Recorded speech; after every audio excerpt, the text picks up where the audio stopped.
Hello my loves, welcome back to another video.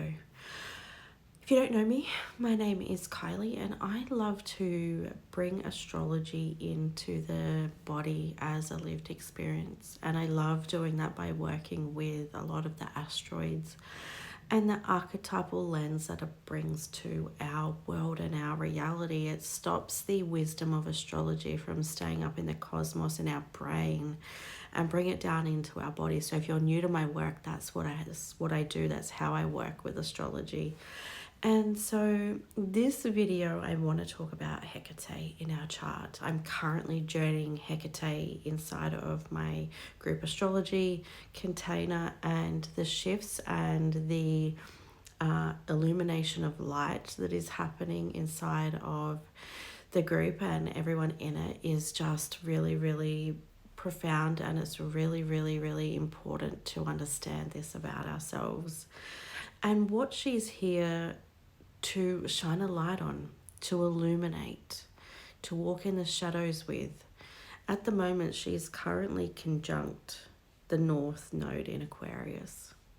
And so with her being that close, it's just beautiful, delicious energy like. And we're in eclipse season, mind you, so we're really in it. There is nothing to do but everything to witness with this eclipse energy. And with Hecate right there, allow yourself to melt in to the underworld and melt into your bones to actually get radically honest with where you're at in your life. What masks need to come off, perhaps where you want to pivot in your purpose work, in your creativity, perhaps in your mother journey, whatever it might be for you.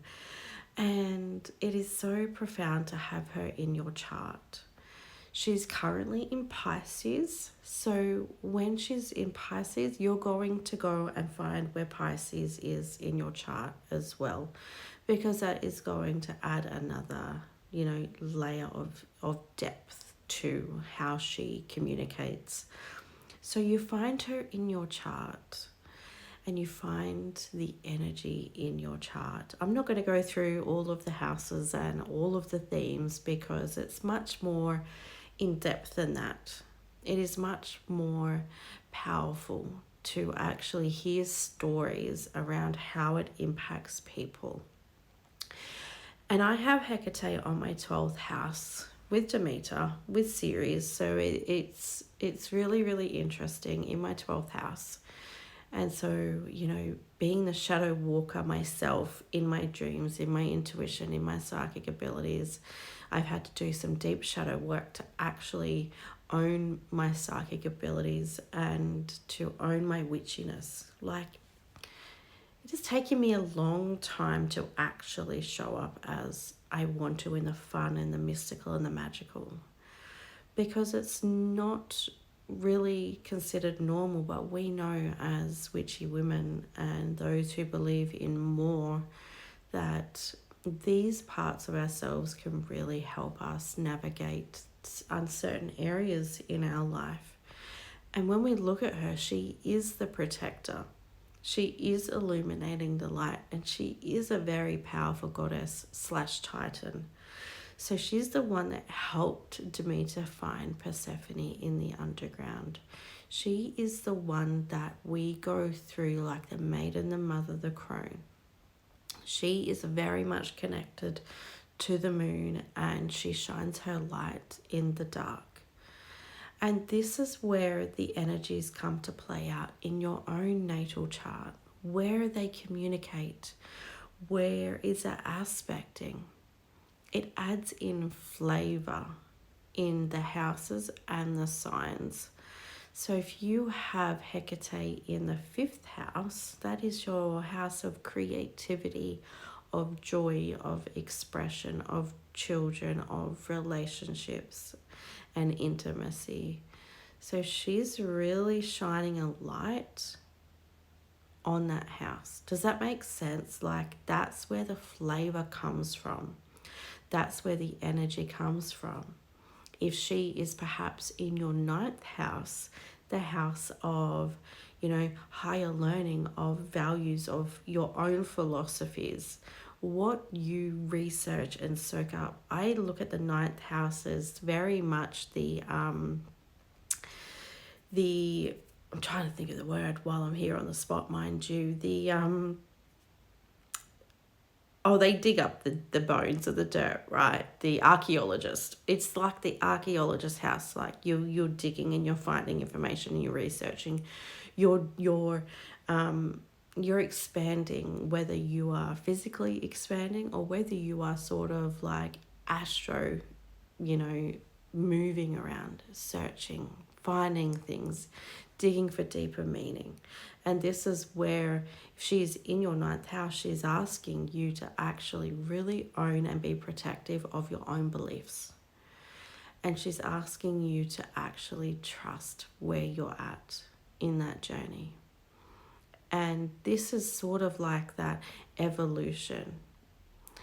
The maiden, the mother, the crone, over and over. And so allowing these parts of ourselves to actually be there is actually really, really exciting. It gets to be joyful, and it gets to be, this is why I love archetype work, and this is why I love working with deities as archetypes in our birth chart, in our natal chart, because it allows a different perspective on ourselves. We can see ourselves in a different light. Perhaps there's been a part of you that really wants to own a certain aspect of yourself, and you've been too afraid to. This is where she's inviting you to do the shadow work. To do the shadow work so you can actually illuminate that part of your life. And so, as I said in the beginning, like having her in my 12th house, the shadow work there for me is actually owning my psychic abilities and putting it out into the world and out into the universe, and to be able to, I guess, guide others in that way, to have that radical self-trust, trust in their intuition, trust in their abilities, that nothing is outside of them, that their own power is within. And that is a powerful, powerful example that, she might express through someone else's chart or through your chart, and understanding where she lives. And then you want to understand where she's transiting. That's where she's actually shining a bit more of a light as she goes around the zodiac wheel. So she is currently in Pisces. So look where your Pisces house is. And that's the theme where she's transiting, and she's shining a light. She's asking you to start excavating some truth and start working with your shadow self in order to create the magic in your life that you want to create. Work with her magic. Ask her for some symbolism, being on the right path, and just start taking notice. Eclipse season, we are taking notice of all the symbols that are coming about our life, and that is where you're going to get the most sort of profound experiences by working with Hecate in your chart. She wants this light to be shone, and you have to do the inner work and work with your astrology chart in a really lived, embodied, experienced way. And we don't do this by always consuming so much noise. We do this by allowing ourselves to slow down and to listen to our intuition and start doing the work in the body. And so if you love this type of, conversation, please share and like and subscribe and comment and let me know where she lives in your chart and how you interact with her, because it gets to be fun. Astrology can feel so heavy and dense and confusing, but when we just work with one aspect at a time, it can be really, really fun and really, really joyful and really magical.